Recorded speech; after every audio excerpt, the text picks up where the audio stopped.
Welcome to the Prop Market. I'm your host, the Prop King, and today I have my 2025 college football week three player props and best bets, part two. So, on part one, I gave you five player props, one already cashed. So we're starting this week off 1-0 and two best bets. On this show, I have five player props and one best bet. So a total of 10 player props and three best bets. All three best bets are versus, two best bets are versus the spread. One is versus the over and under. So really good picks for you this week. I want to explain real quick about my channel. One thing you must understand about this channel is it's an informational channel. My goal is two goals actually. Number one, you leave with more information than you came with. Number two, you win some money. I will always keep my picks free. When I think about people charging for picks, it doesn't sit well with me, so I won't do it unless I can guarantee you that I will win 100% of the time, or at least 95% of the time, or 90% of the time. I'm not going to charge you for picks because you're not only going to lose your money that you bet if I give you a losing pick, but you also are paying me for losing picks.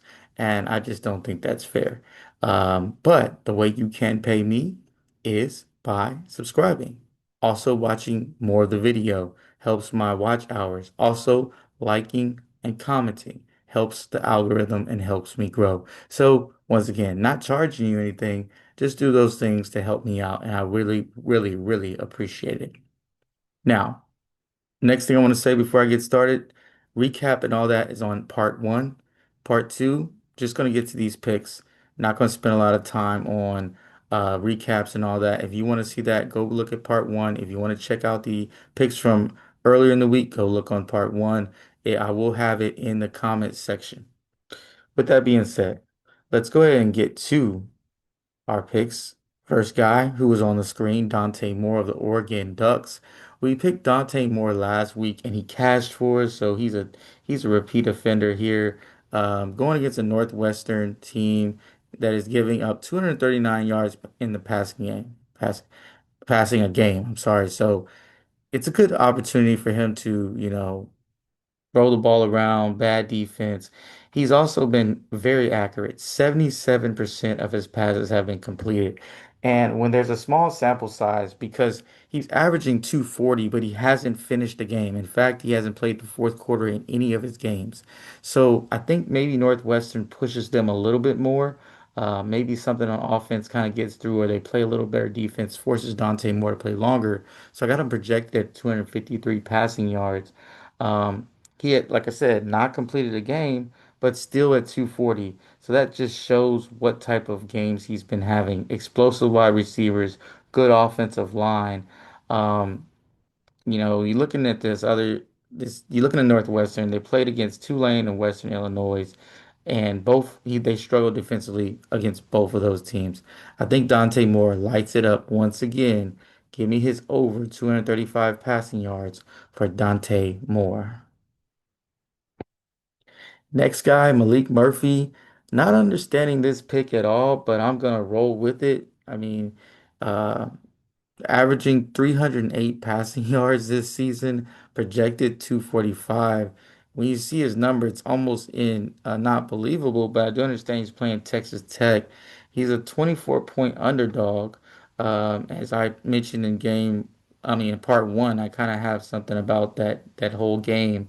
But the game script says he will be behind, which is going to force him to throw the ball. We've already seen him throw the ball 48 times in his last game. I'm gonna say that again. He threw the ball 48 times in his last game for 371 yards versus Fresno State. So obviously this team is not scared to air it out. He's been easily over in both games this season. Um, Not even close to this number they haven't projected at. He's averaging 41 pass attempts a game. Texas Tech, they do play with pace. They should be a lot of possessions available. High total is set at 60, projected 150 yards less last week than he's having projected for this week. So it's a 158 yard discount from last week to this week. I get it. Texas Tech is a way better team, but don't give me this. I'm going to over 212 passing yards for Malik Murphy. Next guy, Deion Burks of Oklahoma. Deion Burks has been very, very invested this year, coming off an injury. I thought he was an extreme talent. He's really good with yak yards, getting the ball after catch and running with the ball. He's averaging 10 targets a game, which is quite a bit, averaging 7 receptions, which is also good. And then he's also averaging 95 receiving yards. So all those things check out. Also, John Mater so seems to, use him as his number one receiver. Um, Real huge NIL package they gave Deion Burks to stay in Oklahoma. Why is that important? Well, they're invested in his success when you give someone a bag like they did for him. 38 point implied total. So Oklahoma's supposed to put up a lot of points. 38 points is what they expect. I do expect this Temple defense to struggle in general. Look for them to try to stop the run first. And Deion Burks kind of plays in that slot.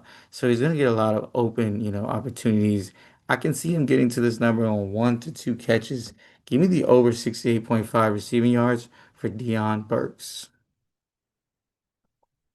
Next guy, Jamal Haynes of Georgia Tech, 2025 rush and receiving yards, 89. Projected rush and receiving yards, 84. He cleared in both games without heavy usage. So I'm not sure if he's not getting the usage for a particular reason, but whatever it is, he is not getting high usage. Um, a lot of things are Haynes King, you know, trying to do a little bit too much in his own running game. But here's the thing about Haynes King. He loves to check the ball down. He's captain check down, and that means there's going to be some catches for Haynes. Also, they like to run Haynes on routes out the backfield. Couple fade patterns he's been on. They like to get him in the middle of the field and catch the ball very easily. They're supposed to be underdogs, 6 point underdogs. So I can see, Jamal Haynes being on the court, being on the field, catching some passes. I also expect him to get more than just 9 or 16 touches. Clemson defense has struggled this year, although they were ranked very high in the beginning. Go ahead and give me this over 79.5 rush and receiving yards for Jamal Haynes. Next, Cade Klubnik of Clemson, 2025 passing yards, 213. Projected passing yards, 265. He averaged 259 last season. So, this has been a really bad start for his season. But Georgia Tech has not faced a quarterback that's like Cade Klubnik. Honestly, I had him in my Heisman favorite into coming into the season. I think with no running game, I think they finally abandoned the running game and they just let Cade Klubnik throw the football. It's not working. The whole trying to, hand it off and run and throw the same amount of times. I think they open it up in this game. I look for him to get real active in this passing game. Give me the over 250 passing yards for Cade Klubnik. Now, I already talked about these first two best bets, but today we're going to focus on Tennessee versus Georgia. Georgia's been under in both games. Tennessee has been over in both games. I do not believe in Tennessee's offense. I do not believe in their quarterback. I think now he's finally getting his match, and Georgia is going to definitely uh, take advantage of that. Now, my thing is, I don't know how much Georgia can actually score. I don't trust their offense either. I trust their defense. I trust them to be able to run the ball, slow this game down. Give me the under 52. I think this is way too high. I got three confidence level. I mean, I'm super confident in this pick. Give me Tennessee versus Georgia under the 52 points. Now for a recap, we got Dante Moore over 235 passing yards, Malik Murphy over 212 passing yards, Deion Burks over 68.5 receiving yards, Jamal Haynes over 79 rush and receiving yards, and then Cade Klubnik over 250 passing yards. If you enjoyed this video, you know what to do. Hit that subscribe button, hit that like button, and leave a comment. Part one, I will put it in the comment section as I mentioned earlier. So you can go to the comment section, just click on the link. Or if you're in a place where you can't click on the link, go to my channel, check these videos out. I'm gonna have them all in the college football uh, folder playlist that I have slash playlist. Absolutely love these picks. Want to go 10 and 0. We've already started 1 and 0. Looks like a good week for us. And like I always say, keep it you like. leave what you don't, and let's cash.